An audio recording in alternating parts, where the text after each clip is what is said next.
While the distribution and supply of gas and electricity and consumer protection are reserved matters, we will never be able to be fully confident that we can protect our citizens from this type of damaging and shameful action until powers over these matters are devolved to Wales.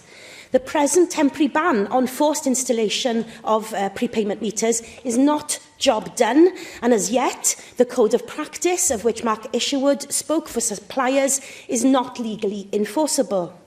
As the motion makes clear, fuel poverty is at severe levels in Wales, and this could deepen even further. I have tried in this chamber, by written question, and together with my fellow members of the Equalities and Social Justice Committee, to get clarity on the timeline for when the next iteration of the Welsh Government's Warm Homes programme will be operational, not procured, operational. We must, as Mark Isherwood said, accelerate the improvement of energy efficiency in fuel-poor homes in Wales. What we've had thus far from both the Minister for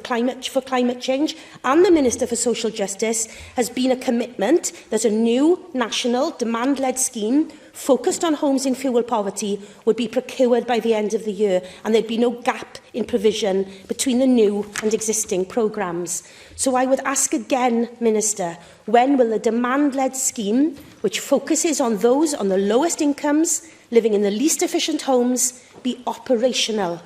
Please answer clearly, as I hope all members and the Minister agrees that it is crucial that those in the deepest hardship are helped as quickly as possible to live in warmer, healthier homes before next winter plunges people into even more crippling debt and even darker, colder nights.